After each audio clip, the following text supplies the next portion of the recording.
మీ పిల్లలు పొద్దున్నే బ్రష్ చేసుకుంటారా? స్వీట్గా ఉందని పేస్ట్ కోసం మారం చేస్తారా? పొద్దున్నే గొడవ ఎందుకులే అని మీరు ఎక్కువ వేసేస్తారా? దాంతోనే మీ పిల్లలు బ్రష్ చేసుకుంటారా లేక పేస్ట్ని తినేస్తారా? అయినా చిటికెడు పేస్ట్ కోసం ఇన్ని ప్రశ్నలు ఎందుకు వేస్తున్నారా అనుకుంటున్నారా? అసలు మీరు మీ పిల్లలకు వేసే పేస్టే వారి ప్రాణాల మీదకు తెస్తుందని మీరు ఎప్పుడైనా ఊహించారా? మీరు అవునన్నా కాదన్నా ఇది పచ్చి నిజం. పిల్లలున్న ప్రతి తల్లి తండ్రి తెలుసుకోవాల్సిన నిజం. అదేంటో మీరే చూడండి.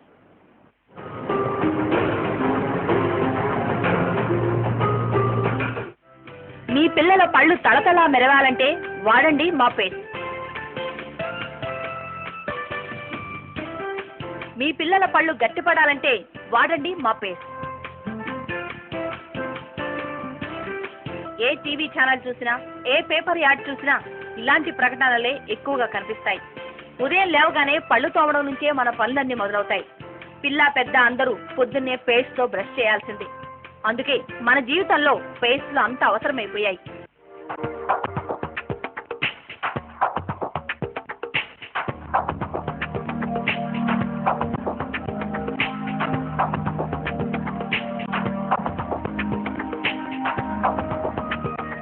ఇక కొందరు పిల్లలైతే చాలా ఇష్టంగా బ్రష్ చేసుకుంటారు. తీయగా ఉండే పేస్ట్ కోసం మారం చేస్తారు. పేరెంట్స్ కూడా పిల్లలు అడిగినంత పేస్ట్ వేసేస్తూ ఉంటారు.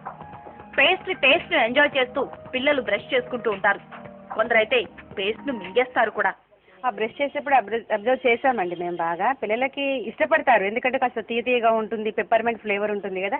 సో వాళ్ళు బాగా నోట్లో ఎక్కువ పెట్టుకొని చప్పరిస్తూ ఉంటారు. మరి ఇంత ఇష్టంగా బ్రష్ చేసుకునే పిల్లలు వాడుతున్న పేస్ట్ మంచిదేనా కాదా అని మీరు ఎప్పుడైనా ఆలోచించారా? అసలు ఎంత పేస్ట్ వేయాలో మీకు తెలుసా? పెద్దలు వాడే పేస్ట్ చిన్నపిల్లలకు వాడొచ్చో లేదో అనైనా తెలుసుకున్నారా?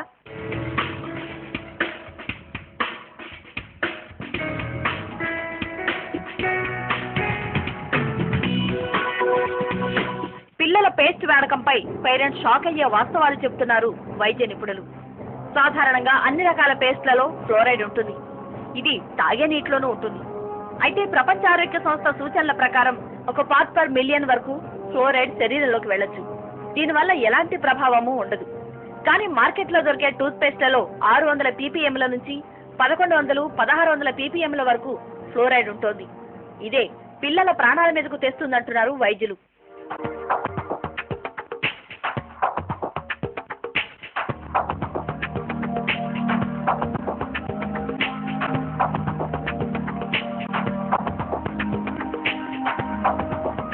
వైద్యులే కాదు, పేస్ట్ తయారు చేసే కంపెనీలే ఈ హెచ్చరికలు చేస్తున్నాయి. పేస్ట్ డబ్బాపై కనిపించిన సైజులో వీటిని ముద్రిస్తున్నాయి. 6 ఏళ్లలోపు పిల్లలకు పేస్ట్ వాడేటప్పుడు తగిన జాగ్రత్తలు తీసుకోవాలని, ఈ పేస్ట్ పిల్లలకు వాడేది కాదని 60 నుంచి 70% బ్రాండెడ్ కంపెనీలు స్పష్టం చేస్తున్నాయి.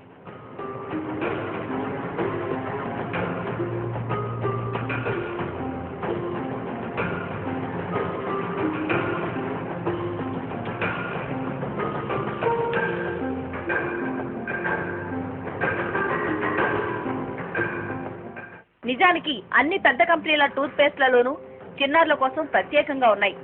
కానీ వాటి మీద పెద్దవాళ్ల పేస్ట్ల మీద రాసినట్లే 6 ఏళ్లలోపు పిల్లలకు రికమెండ్ చేయబడలేదని రాయడం వీటి డేంజర్ ను సూచిస్తోంది.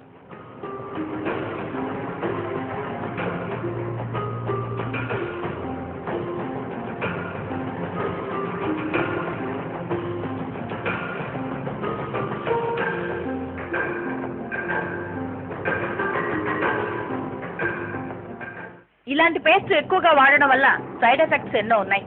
పళ్ళు రంగు మారి పసుపుగా అయిపోతాయి. పళ్లల్లో పటుత్వం ఉండదు.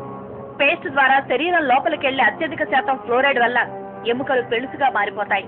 కొన్నిసార్లు ఎముకలు వంకర్లు పోయి పిల్లలు నడవలేని స్థితికి చేరుకుంటారు. అయితే ఇదంతా ఒకేసారి జరగదు. రోజు కొంచెం కొంచెం పేస్ట్ మింగే పిల్లల్లో కొంతకాలం తర్వాత ఈ సైడ్ ఎఫెక్ట్స్ బయటపడతాయి. ట్యూబ్లోని పేస్ట్ మొత్తం తినేస్తే వాంతులు, విరోచనాలతో ప్రాణాల మీదకే వస్తుందంటున్నారు డాక్టర్లు. కొంచెం రోజు మింగుతూ ఈ పేస్ట్ ఎక్కువ మింగుతూ ఉంటే ఫ్లోరోసిస్ వల్ల వచ్చే సైడ్ ఎఫెక్ట్స్, ఇందాక మనకు వచ్చే పళ్ళు కనుక మారిపోవటం, రంగులు మారిపోవటం, తర్వాత స్కెల్టన్, ఇప్పుడు స్పైన్ ఉంటుంది, స్పైన్లో స్కెల్టన్లో ఉండే బోన్స్ అన్నీ కూడా థిక్ అయిపోతాయి.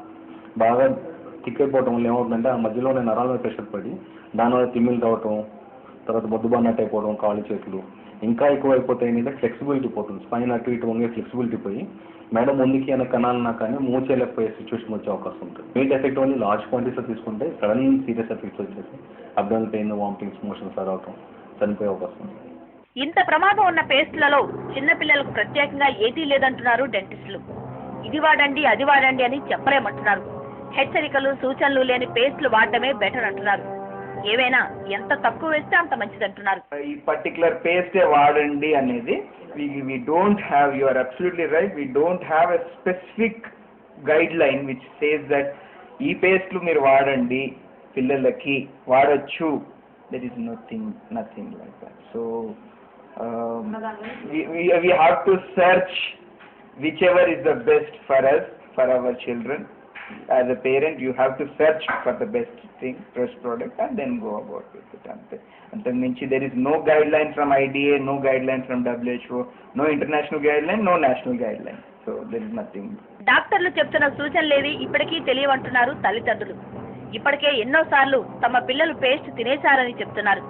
ఇకపై జాగ్రత్తలు పాటిస్తామంటున్నారు. మార్కెట్లో పిల్లలకి సంబంధించినవి పేస్ట్లు మాత్రం లేవండి. ఇక సో అది ఎక్కువ కూడా వాడకూడదు అంటున్నారు. ఇప్పుడు చాలా లిటిల్ వాడాలంటున్నారు. సో ఇంక ఇప్పుడు పిల్లలు బ్రష్ చేసుకునేటప్పుడు మేము కూడా కేర్ఫుల్గా వాళ్ళని జాగ్రత్తగా చూసుకునేలాగా చూసుకోవాలనుకుంటున్నాం. ఇక పెద్దవాళ్ళు వేసుకున్నట్టే ఎక్కువ టూత్ పేస్ట్ వేసుకొని బ్రష్ ఎక్కువ అలాగే చేస్తూ ఉంటాడు. మేము చాలాసార్లు గమనించాం కానీ టూత్ పేస్టే కదా స్వీట్గా ఉంటుంది కదా అని మేము ఏమి పర్లేదని వదిలేసాము ఈజీగా. కానీ దీనివల్ల ఇన్ని ప్రాబ్లమ్స్ ఉన్నాయంటే ఈసారి నుంచి చాలా కేర్ఫుల్గా దగ్గరుండి బ్రష్ చేపిస్తామండి. స్వీట్గా ఉంటుందని బాబు వాళ్ళు ఫాలో చేస్తూ ఉన్నారు. అయితే మేము అబ్జర్వ్ చేస్తూ ఉన్నాము, కానీ అది ఇప్పుడు మంచిది కాదని తెలిసింది. సో ఇంక ఇప్పటి నుంచి మేము జాగ్రత్తగా దగ్గరుండి చేయించాలనుకుంటున్నాం. మరి తల్లిదండ్రులు మీరేం చేస్తారు? ఇకనైనా మీ పిల్లలు పేస్ట్ తినకుండా చూసుకోండి. బ్రష్ పై అంటున్నట్లుగా మాత్రమే పేస్ట్ వేయండి. మీ పిల్లల ఆరోగ్యం మీరు వాడే పేస్ట్లోనే ఉందని గుర్తించండి.